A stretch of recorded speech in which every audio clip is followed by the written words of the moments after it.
banget, Pak. Oh Apa jelas. kabar, Pak? Oke. Di sore hari Kabar baik. Gimana Mas Dendi kabarnya? Sehat ya? puji Tuhan. Puji Alhamdulillah Tuhan. kabar baik. Alhamdulillah luar biasa. Oke. Ya. Nah, Nah, terima jelas. kasih Pak Niko sudah sudah meluangkan waktu ya untuk sharing, untuk diskusi bersama kami dari IDX Lampung. Bapak Ibu senang sekali ya Sama-sama Mas Dendi. Pak Niko bisa langsung nih memberikan insight, memberikan informasi kepada kami. Nah, adapun untuk topik kita ya di pagi hari ini yang mungkin para investor lama ini sudah cukup mengenal nih Pak Niko. Di awal tahun biasanya ada istilahnya itu Januari Effect.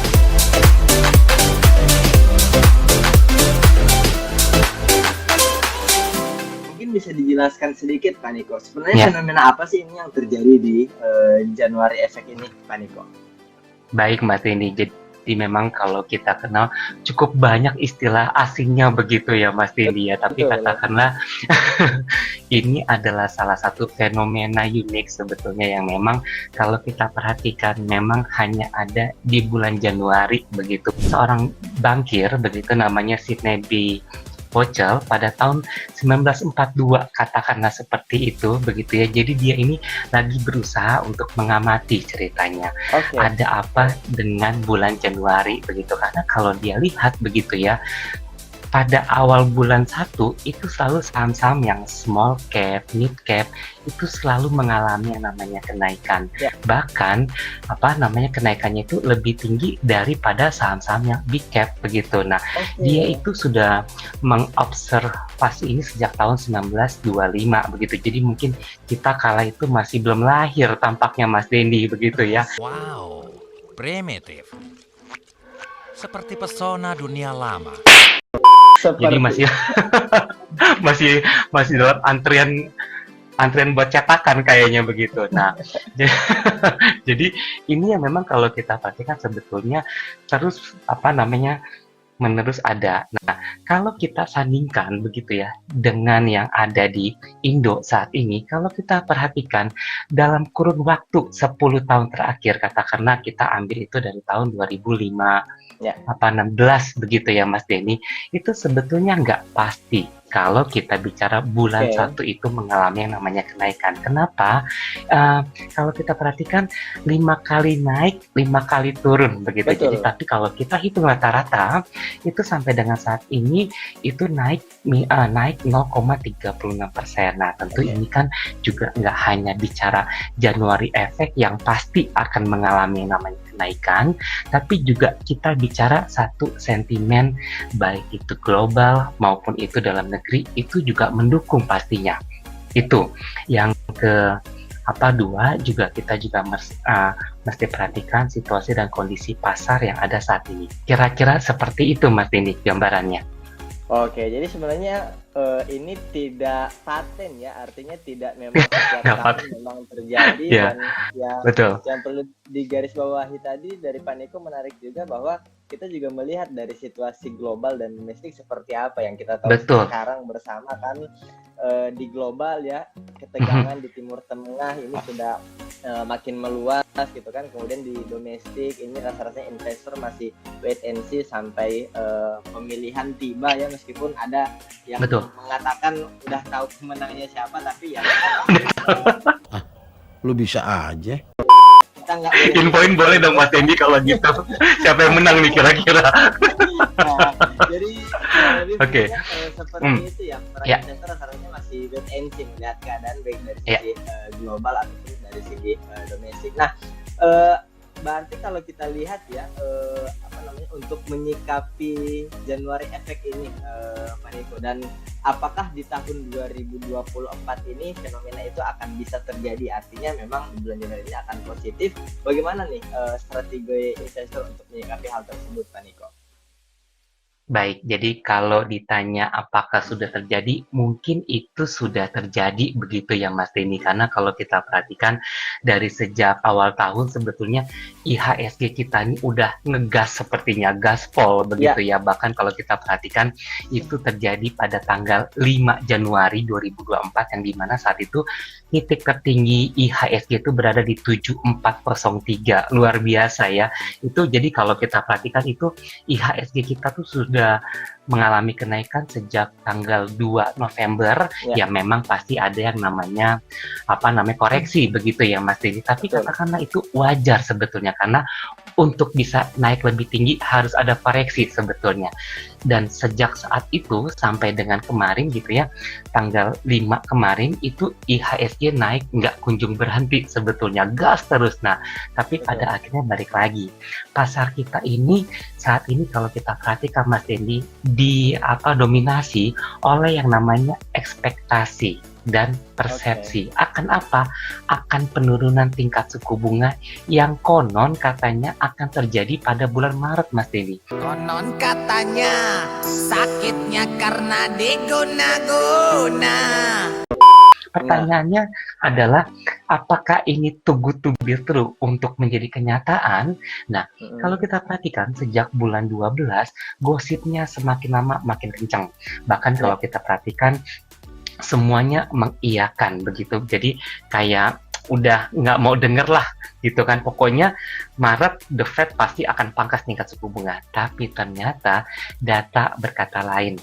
Begitu Mas ini. Jadi memang kalau kita perhatikan nih kenyataan itu lebih pahit daripada mimpi kayaknya begitu ya. Jadi memang kalau kita perhatikan, apalagi tadi Mas juga tadi sempat singgung gitu ya, data khususnya penjualan retail itu lagi-lagi mengalami yang namanya kenaikan. Nah, tentu ini ada sebuah indikasi bahwa inflasi di Amerika berpotensi bertahan lebih lama. Kalau bertahannya lebih lama, otomatis mau nggak mau The Fed akan menunda penurunan tingkat suku bunganya setidaknya sampai di bulan di bulan Mei atau di bulan Juni mendatang. Begitu, Mas Dendi. Oke, baik. Jadi memang sebenarnya banyak sekali pertimbangan ya yang mungkin banyak para analis ataupun orang berpikir di rapat The Fed nanti di akhir bulan Januari ini langsung akan menurunkan suku bunga. Ya, sepertinya masih terlalu berat ya Pak Niko untuk mengambil kebijakan tersebut melihat kondisi sekarang ini. Nah, kemudian kalau kita lihat nih kan pengalaman Pak Niko ini di pasar modal sudah cukup malang melintang dan sudah cukup lama nih, artinya sudah banyak tahu asam garamnya lah modal itu seperti apa.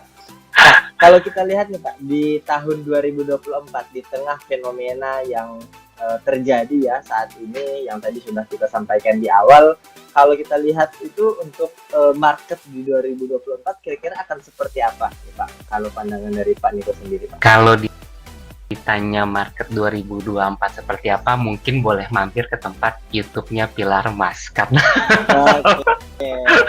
promosi ini ya jadinya karena nggak cukup. Oke, jadi memang kalau kita perhatikan sebetulnya judul outlook kami itu adalah tahun ini Death and Hope sebetulnya, kematian dan pengharapan begitu ya. Karena kalau kita perhatikan sebetulnya tahun ini kami sangat berharap begitu ya, bahkan bukan hanya kami, bahkan ini doa semua orang bahwa tahun ini merupakan tahunnya harapan di mana ada pemulihan pastinya. Karena kalau kita perhatikan sebetulnya era tingkat suku bunga tinggi itu sudah mau berakhir, konon katanya seperti itu. Tapi katakanlah kalau kita lihat adanya harapan, tapi ada juga yang namanya ketidakpastian begitu Mas Dini. Kenapa? Karena kalau kita perhatikan, satu, tensi geopolitik masih tinggi. Satu kurang tambah lagi satu itu. Yang kedua, kalau kita bicara CPI juga masih sangat tinggi saat ini. Yang ujung-ujungnya apa? 3, tingkat suku bunga The Fed konon katanya akan turun. Tentu kita aminkan seperti itu. Tapi katakanlah kalau nggak turun, mau dibawa kemana pasarnya? Itu. Nah, memang kalau kita bicara di Indo saat ini begitu ya, kami cukup mengapresiasi sebetulnya dengan kehadiran yang namanya pemilu begitu. Karena kalau kita perhatikan, kami melihat dari sejak tahun 2024 begitu ya, memang ini salah satu yang memberikan booster begitu ya, vitamin untuk memberikan IHSG mengalami penguatan. Nah, ini menjadi salah satu sentimen kuat juga begitu Mas Denny. Nah, dan itu akan ada di bulan 2 begitu ya, dan ini menjadi salah satu harapan di awal tahun. Tapi memang kami juga sangat berharap, meskipun harapannya ekspektasinya positif begitu Mas Denny, tapi ingat ini kan sebetulnya bagaikan buah malakama begitu ya Mas Denny ya. Karena kalau kita perhatikan sebetulnya kalau berjalan dengan aman, kondusif gitu ya, ini akan jadi salah satu sentimen positif. Tapi katakanlah kalau kita berkaca terhadap pada tahun 2019 kemarin yang adanya yang namanya kerusuhan, itu justru dampaknya kurang baik terhadap pasar kita. Nah, ini juga yang mesti kita waspadai, bahwa optimis boleh, tapi harus realistis.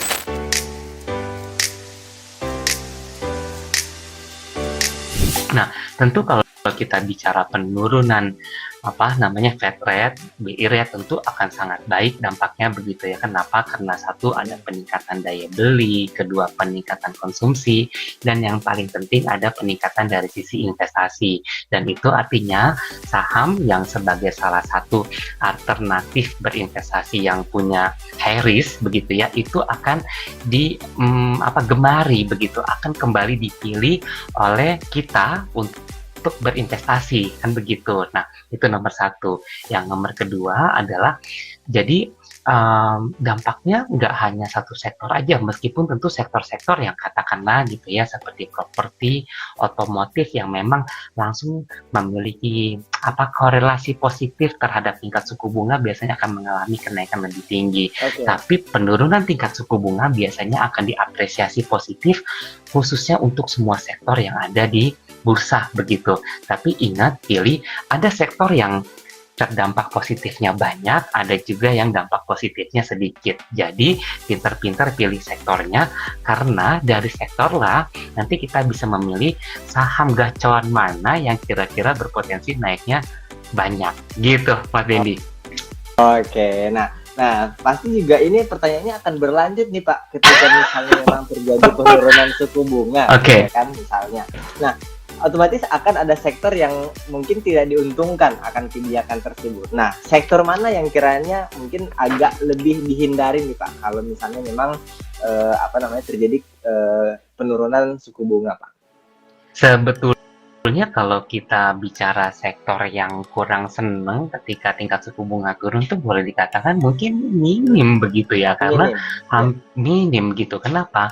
Karena itu tadi, karena kita tadi sempat bahas, setiap kali penurunan tingkat suku bunga berarti akan meningkatkan daya beli dan konsumsi. Katakanlah sektor-sektor seperti consumer goods, retail gitu ya, ini tentu akan mengalami yang namanya kenaikan begitu.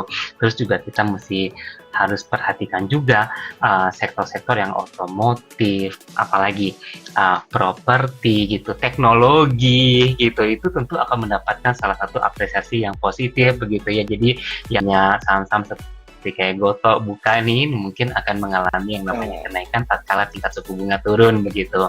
Nah, terus apalagi, karena ketika daya beli dan konsumsi meningkat, otomatis ada aktivitas ekonomi yang meningkat, yang itu juga memiliki atau memberikan dampak positif khususnya terhadap sektor perbankan, banking gitu ya, karena kan nantinya aktivitas di sisi yang namanya transaksi pasti akan mengalami kenaikan juga. Lalu tidak hanya itu aja, katakanlah sektor-sektor seperti transportasi juga pasti akan mengalami yang namanya kenaikan seiring dengan adanya kenaikan daya beli dan konsumsi itu tadi. Kira-kira seperti itu Mas Denny. Oke. Jadi bisa disimpulkan hampir semua sektor rasa-rasanya positif. Diuntungkan gitu ya. Kebijakan tersebut terjadi ya.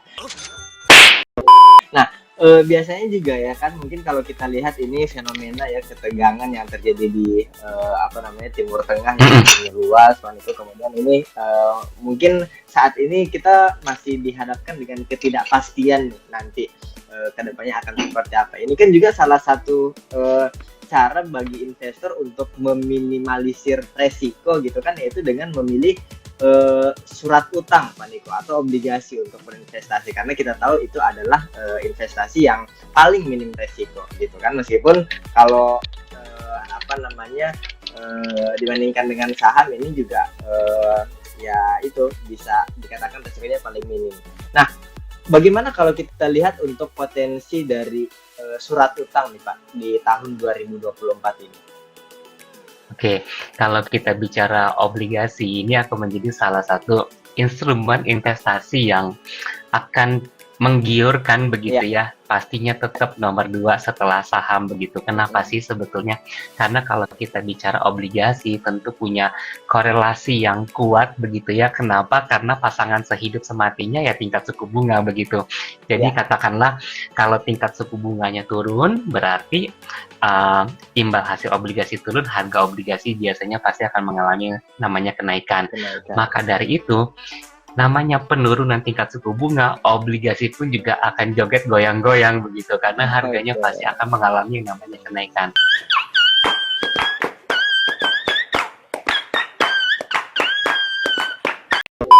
Tapi yang mesti kita perhatikan adalah kalau kita punya cukup dana, katakanlah, karena kalau kita bicara bonds, minimal berarti 1 bio begitu ya, 1 miliar. Tapi katakanlah bagaimana kalau kita nggak punya uang 1 miliar nih begitu. Kita bisa tengok yang namanya obligasi retail. Apalagi katakanlah sudah 3 tahun terakhir ini, begitu Mas Dendi, obligasi retail ini udah hampir setiap tahunnya, bahkan dalam kurun waktu 3 tahun terakhir begitu ya, pemerintah kita itu sudah menerbitkan hampir 9 atau 10 jenis obligasi retail. Jadi ini yang diperhatikan bahwa pemerintah kita itu udah nggak lagi senang berhutang sama orang lain, dia senang berhutang sama kita. Kenapa? Karena duit kita banyak gitu. Amin kan begitu ya. Nah, ini yang kita juga mesti perhatikan begitu. Justru ini jadi salah satu pilihan bagi kita untuk memilih investasi di obligasi. Katakanlah nih, yang paling dekat aja ada di bulan Januari, memang bulan Januari ya sekarang, tanggal 29 Januari sampai dengan 22 Februari, yaitu ada Ori 25. Nggak mau kalah sama Samsung yang S24 gitu ya, ini Orinya udah Ori 25. Lagu lu kayak orang kaya gitu ya, one step ahead kayaknya. Nah, ini merupakan salah satu alternatif investasi yang bisa dibeli. Kenapa? Karena dia bisa diinvestasikan dengan start dari 1 juta aja begitu. Nah, memang dan enaknya kalau kita bicara ori adalah dia bisa diperjualbelikan. Tapi kalau kami selalu senang begitu ya untuk merekomendasikan teman-teman untuk mencoba yang seperti kayak sukuk tabungan atau SBR gitu ya, bukan CBR, itu motor Honda. Kelas. Ini SBR, Saving Bond Retail. Nah, gimana sih sebetulnya tips and triknya nanti kita bahas. Tapi kalau teman-teman ada yang mau cari tahu tentang bonds lebih banyak lagi, boleh tengok di YouTube-nya Pilar Mas. Lagi-lagi numpang promosi ini loh Mas Dendi ya pokoknya. Jadi boleh tengok di sana karena kita di sana sama tim sudah menyiapkan berbagai macam video tentang obligasi yang bisa dibeli. Tapi memang kalau misalkan Nick buat apa kita main di bonds, duitnya nggak ada lah, lebih enak main saham yang bisa untung 3, 4, 5% atau bahkan 22% begitu ya. Iya, kalau lagi beruntung begitu ya, tapi bagaimana kalau lagi apes begitu. Nah, obligasi nggak seperti itu. Obligasi bisa menjadi backbone gitu ya, pelengkap lah dalam kita punya portofolio. Jadi suka atau nggak suka, katakanlah harus ada meskipun nggak banyak. Apalagi kalau kita bicara obligasi retail gitu ya, bunganya kita terima setiap bulan. Tuh, enak kan ya? Jadi seperti kayak nabung aja jadinya. Jadi potensinya besar banget dan kami berharap teman-teman khususnya dari Lampung gitu ya, itu bisa coba belajar lebih banyak, coba diversifikasi investasi di obligasi yang nggak usah harus besar-besar, namanya kita coba, dan yang paling penting tentunya dijamin oleh pemerintah gitu Mas Dendi. Oke, kalau bahasa Lampungnya itu don't put your egg in one basket. Oke, Jadi mantap. ketika investasi itu ya jangan terlalu euforia atau jangan terlalu fanatik gitu ya di satu investasi yang mungkin sudah menghasilkan keuntungan yang lumayan, tapi alangkah bagusnya kalau kita coba instrumen lain, termasuk ini obligasi nih yang cukup menarik Pak. Dan tadi beberapa kali sempat Pak Niko sampaikan di YouTube Pilar Mas Pak. Mungkin ada sedikit bocoran, apakah kita langsung aja ke channel YouTube Pilar Mas atau ada apa nih Pak? Bagaimana biar masyarakat Lampung bisa mendapatkan informasi lebih lanjut nih Pak? Kalau mau mendapatkan informasi lebih lanjut, biasanya teman-teman tinggal ketik di IG, Google gitu ya, tinggal ketik aja Pilar Mas. Nanti ada YouTube-nya, ada IG-nya, ada TikTok-nya. Nanti kamu bisa ngeliat temennya kami guling gitu ya, itu banyak banget penontonnya. Jadi jadi teman-teman, sekarang kita kan udah eranya digital gitu ya. Jadi kami dari tim juga berusaha untuk menjangkau semua kalangan, khususnya bagi teman-teman Gen Z. Jadi boleh lihat TikTok-nya, lihat IG-nya. Kalau mau dapat informasi yang lebih lengkap, boleh tengok YouTube-nya. Dan kami juga melihat, kami juga mengemas gitu ya, nggak yang serius banget YouTube-nya, tapi justru menyenangkan untuk ditonton, dan nggak hanya bahas mengenai obligasi, nggak hanya saham gitu ya Mas Dendi, karena kami pikir orang akan jenuh juga. Kita bahas obligasi, kita bahas edukasi, bahkan sampai meet the expert, kita bahas bisnis orang pun kita bahas di sana. Jadi dan apabila ada yang mau tanya, ada yang mau opening account gitu ya bareng kita, boleh banget, nanti tinggal chat aja langsung ke tempat websitenya atau ke tempat nomor CS-nya gitu Mas Dendi. Terima kasih banyak buat buat slot marketingnya. Oke. Baik, jadi Bapak Ibu ya, jika memang masih penasaran, karena rasanya tidak semua informasi bisa kita sampaikan dalam live yang dibatasi oleh Instagram 1 jam itu ya Pak Niko ya. Jadi informasi lebih lanjut Bapak Ibu bisa langsung cek Instagram dari Pilar Mas Sekuritas ataupun cek di YouTube ya. Dan jika memang ada hal yang mau ditanyakan bisa langsung menghubungi tim dari Pilar Mas Sekuritas yang mungkin rasa-rasanya terkait obligasi ini cukup menarik ya Pak, karena kan kami memang tidak bisa transaksi saham ya Pak, tapi kalau obligasi itu masih bisa. Nah gitu, ini rasa-rasanya peluang yang bagus nih, terlebih juga buat Bapak Ibu yang ingin melakukan diversifikasi. Dan yang tadi juga yang menarik yang Pak Niko sampaikan, bahwa ya memang di 3 tahun terakhir ini pemerintah kita itu justru lebih banyak ya, lebih gencar melaksanakan atau menerbitkan obligasi yang ditujukan kepada retail, bukan karena apa-apa, tapi penyerapannya itu justru bisa lebih tinggi, dalam arti pemerintah nyiapinnya berapa tapi ternyata peminatnya itu tinggi. Dan fun fact-nya Pak Niko itu ternyata di akhir-akhir ini justru didominasi oleh Gen Z ya. Gen Z, pelajar. Kami inilah Pak Niko ya. Nah, jadi seperti itu, artinya memang bisa dikatakan bahwa ya masyarakat kita, anak muda kita itu udah cukup percaya dengan pemerintah dalam hal pengelolaan utang, dalam hal penggunaan anggaran itu dilakukan sebijak-bijaknya. Jadi rasa-rasanya sudah tidak ada lagi ketakutan untuk misalnya terjadi fraud ataupun hal-hal lain ke depannya Bapak Ibu ya. Jadi sangat menarik Bapak Ibu. Nah, kemudian tadi juga kita sudah bahas nih terkait dengan obligasi. Nah, biasanya kan obligasi itu Pak kita bisa beli pada saat penawaran umum ya, atau ya kalau di saham IPO lah ya di awal itu, bisa juga melalui pasar sekunder yang pastinya harga dan benefitnya itu udah berbeda gitu kan. Nah, kemudian di tahun 2024 ketika ada yang tertarik nih Pak untuk berinvestasi di obligasi. Nah, alangkah baiknya strateginya seperti apa nih Pak? Minta bocorannya sedikit nih dari suhu obligasi nih. Apakah kita beli di pasar sekunder yang rate-nya itu tinggi dari tahun kemarin, atau kita coba cari yang akan rilis dalam waktu dekat nih Pak Niko? Luar biasa, siap Mas Dendi. Jadi memang kalau kita mau berinvestasi di obligasi, tentunya saya selalu mengatakan begitu Mas Dendi, ada berbagai macam jenis produk obligasi retail khususnya, mulai dari ORI, SUKRI, ST, sukuk tabungan begitu ya, ada SBR, saving bond retail, ada SSBR, sukuk saving bond retail, ada banyak berbagai macam jenisnya. Tapi katakanlah mana sih Nick sebetulnya yang paling cocok buat aku begitu ya sebagai investor. Nah, ini menjadi salah satu hal yang penting yang mesti kita harus bahas. Nomor satu adalah kita biasanya kalau bahas tentang obligasi buat retail, kita selalu kenal namanya ORI dan SUKRI. Memang yang selalu dijual adalah nanti harganya akan naik dan bisa diperdagangkan. Kalau kita bicara nominal investasinya kecil, ini bukan masalah kecil atau besarnya gitu ya. Kalau nominalnya kecil, katakanlah 1 juta, 5 juta, 10 juta begitu, tentu ketika kita mau jual, biasanya harganya harga counter, yang itu artinya harganya biasanya kurang baik.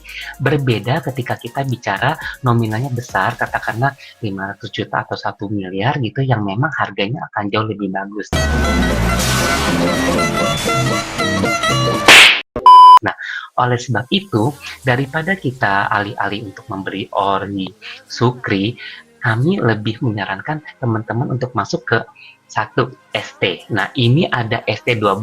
Ini bukan nama band loh ya, itu beda lagi gitu ya.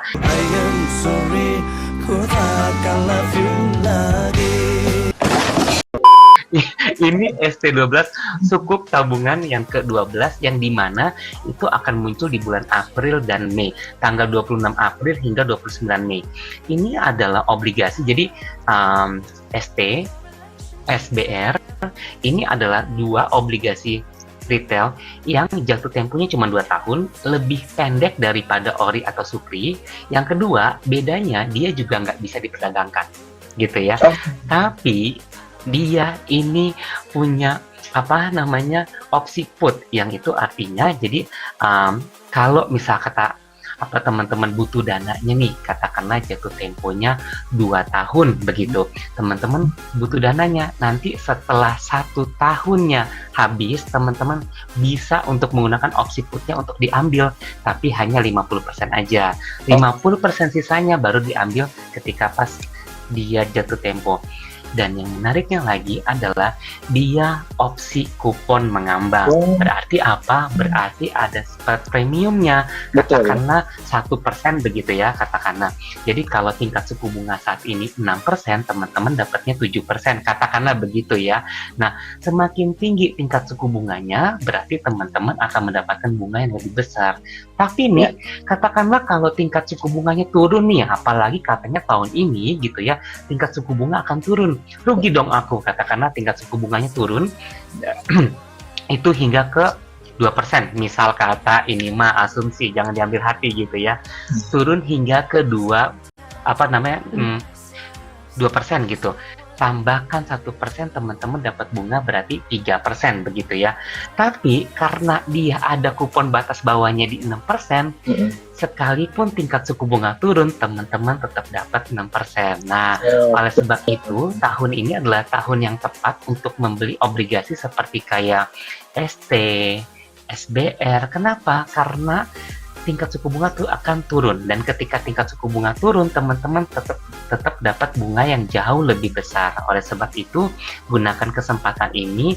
Saya bukan agennya pemerintah gitu ya, saya nggak mendapatkan komisi, tapi saya mau teman-teman Lampung, teman-teman di Gen Z semua bisa mencoba untuk berinvestasi di obligasi, karena ini adalah salah satu investasi yang menguntungkan meskipun returnnya ya so-so gitu ya, tapi katakanlah nggak lengkap kalau nggak berinvestasi di obligasi. Gitu kira-kira Mas Dedi.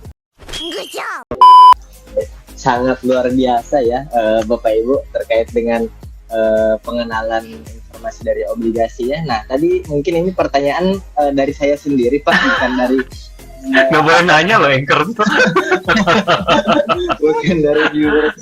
Nah, itu untuk 50% tadi ya, setelah 1 tahun itu apakah batas maksimalnya atau memang ya udah ya 50% nggak bisa diturunkan lagi, atau kalau dinaikin nggak bisa kan udah segitu Pak. Dan untuk tingkat kuponnya ini per bulan atau per kuartal untuk pembagian kuponnya sendiri Pak? Oke, jadi kalau yang dilihat dalam agreement-nya pemerintah gitu ya, itu maksimal 50%. Jadi mentoknya hanya di situ. Yang kedua adalah kalau kita bicara obligasi buat retail, biasanya udah pasti bunganya bulanan. Baik itu ORI, SUKRI, SBR, ST, itu semuanya bunganya bulanan. Jadi anggaplah tiba-tiba dapat duit jajan setiap bulan begitu ya, masuk, dan itu selalu dibayar setiap tanggal 10 atau tanggal 10. Hitung-hitungannya biasanya masuk ke tempat bank kita itu, rekening bank kita itu di tanggal 11-nya.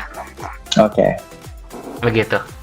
Oke, jadi Bapak Ibu investasi tiap tanggal 10 bisa langsung dapat hasil investasi atau gajiannya ya. Bisa tiap tanggal 10.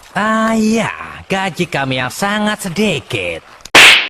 Jadi menarik sekali ya kalau kita bahas tabungan ini, obligasi, kalau istilah kerennya itu floating rate floor ya, jadi artinya ketika dia turun nggak bakalan turun sampai ke 0 gitu karena ada floornya, sedangkan kalau naik ya nggak ada batasnya, kurang lebih seperti itu ya, yang jelas dia ada spreadnya di dalam situ. Nah jadi Bapak Ibu sangat menarik ya. Rasa-rasanya sepertinya kita harus bikin sesi khusus Pak untuk membahas hal ini. Kita tidak boleh menggabungkan dengan market outlook dengan Januari efek karena rasa-rasanya akan sangat kurang gitu. Atau kita bikin mungkin kedepannya jika Pak Niko berkenan atau dari tim Pilarma Sekuritas berkenan, kita bikin kelas online ya. Ataupun boleh. Kami sangat berantusias kalau mungkin dari tim Pilarma mau datang ke Lampung ya untuk buat kelas offline. Nah, kenapa tidak? Karena kan Lampung Jakarta nggak jauh-jauh amat, cuma setengah jam naik pesawat. Nggak jauh-jauh. Oke. Siap. Jadi rasanya banyak sekali yang kiranya akan ditanyakan, tapi ya sayang sekali ya karena sore hari ini kita tidak dibatasi oleh waktu di sore hari ini, dan juga tadi beberapa pertanyaan yang sudah disampaikan oleh Bapak Ibu sudah terjawab ya. Sebelum kita mengakhiri sesi kita di sore hari ini Pak Niko, ada wejangan nih Pak, atau ada closing statement nih buat Bapak Ibu rekan investor untuk mengawali tahun 2024 ini Pak, silakan Pak. Siap Mas ini. Jadi memang kalau kita perhatikan sebetulnya teman-teman tetap harus diperhatikan begitu ya, karena kalau kita lihat bahwa memang tahun ini merupakan tahun harapan yang memang begitu banyak persepsi, asumsi, ekspektasi yang sangat positif, khususnya kalau kita bicara penurunan yang... Halo Mas Denny, masih ada? Iya. Masih ya? Oke, jadi harus juga diperhatikan begitu karena situasi dan kondisi akan mudah berubah, apalagi kalau kita perhatikan saat ini juga masih banyak ketidakpastian yang ada di pasar, mulai dari geopolitik, inflasi yang masih belum terkendali sepenuhnya, dan yang ketiga belum pasti tingkat suku bunga The Fed akan turun pada bulan Maret, apalagi kalau kita perhatikan kemarin begitu ya, pejabatnya pun juga sudah mengatakan kami nggak kasih keyakinan atau kepastian loh bahwa tingkat suku bunga The Fed akan turun di bulan Maret. Semuanya kembali lagi based on data. Jadi memang optimis boleh tapi harus realistis. Itu nomor satu. Yang nomor kedua adalah diperhatikan juga tingkat resiko dari masing-masing investor karena nilainya berbeda. Antara saya, antara Mas Dendi pasti berbeda. Oleh sebab itu kehati-hatian menjadi salah satu yang penting. Jadi nggak hanya nafsu ikut pom-pom mau beli ABC naik gitu ya, tapi juga diperhatikan sejauh mana kita punya tingkat toleransi terhadap resiko ketika sahamnya turun. Itu yang kedua. Dan yang ketiga pastinya saya pikir teman-teman semua di sini udah pada dewasa dalam membeli saham gitu ya, tapi nggak ada salahnya juga untuk melengkapi teman-teman dengan obligasi. Itu 3 hal aja begitu Mas Dendi yang bisa disampaikan. Pastinya terima kasih banyak juga udah diundang sama Mas Dendi, khususnya teman-teman bursa IDX Lampung atas kesempatannya. Thank you Mas.